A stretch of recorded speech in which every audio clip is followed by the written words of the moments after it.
दया मांगली हो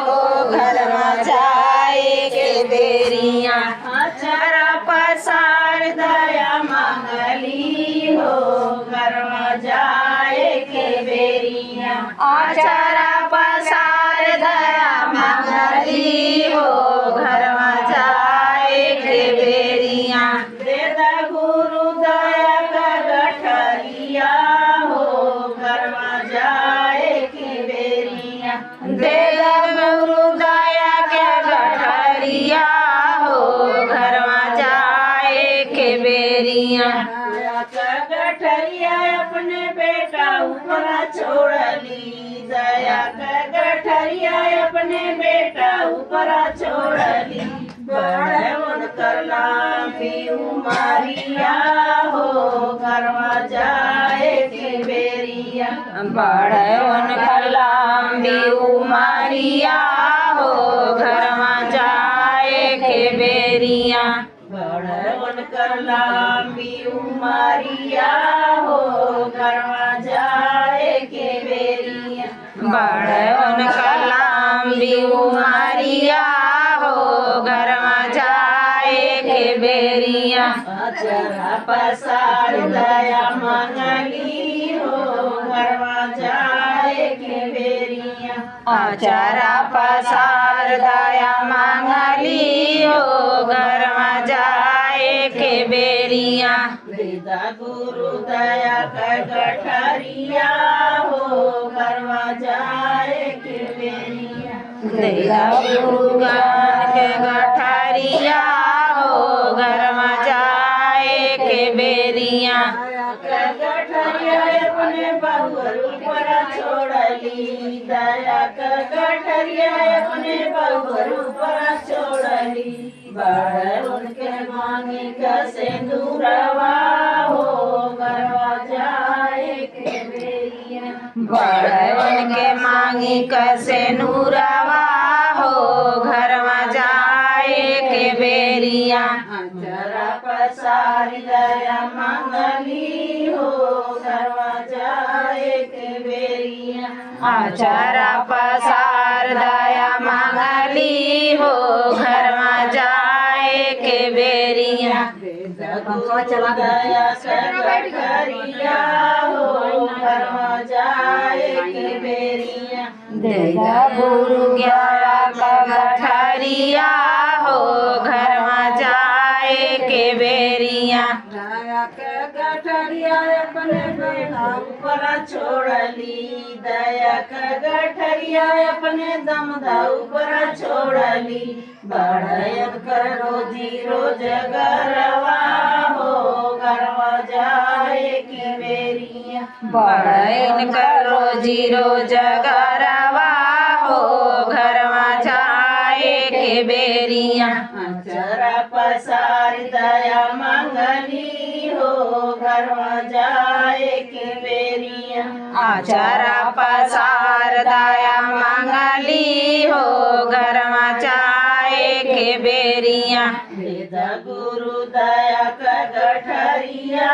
हो घर में जाए के बेरिया देदा गुरु ज्ञान का गठरिया हो घर में जाए के बेरिया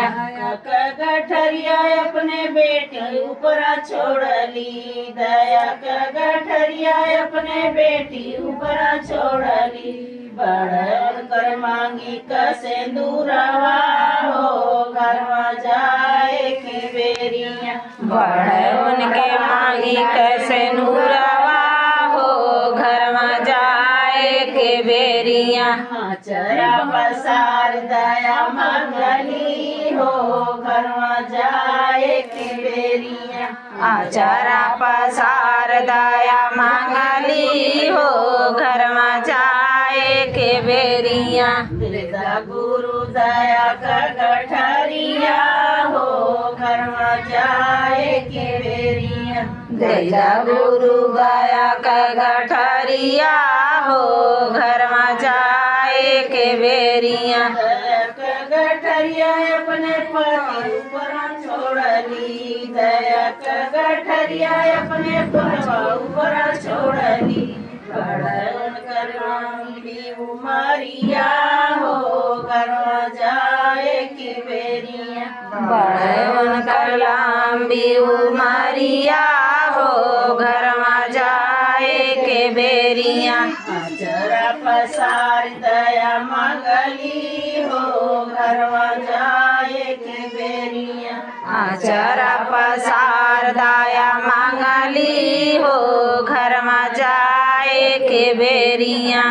दया का गठरिया अपने पति ऊपर छोड़ली दया का गठरिया अपने पति ऊपर छोड़ली बड़ उनकर कुल परिवारवा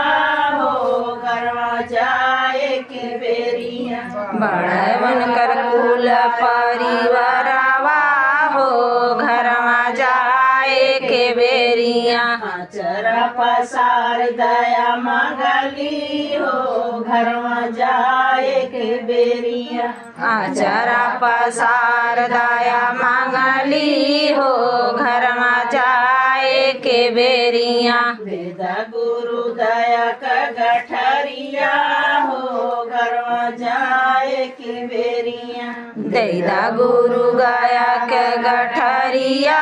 हो घरवा जाए के बेरिया गठरिया सब शिष्य ऊपर छोड़ली दया का गठरिया सब शिष्य ऊपर छोड़ली बड़ उनकर मांगी का सिंदूरवा हो घरवा जाए के बेरिया बड़ उनके मांगी का सिंदूरवा हो घरवा जाए के बेरिया जरा पसार दया मंगली हो घरवा जाए के बेरिया जरा पसार दया मंगली हो घरवा जाए के बेरिया गुरु दया का गठरिया हो घरवा जाए के बेरिया दैदा गुरु ज्ञान के गठरिया हो घरवा जाए के बेरिया कसी कसी बन गठरिया हो घरवा जाए के बेरिया शिष्य कसी कसी बन गठरिया हो घरवा जाए के बेरिया गुरु दया के गठरिया हो घरवा जाए के बेरिया गुरु दया का गठरिया हो घरवा जाए के बेरिया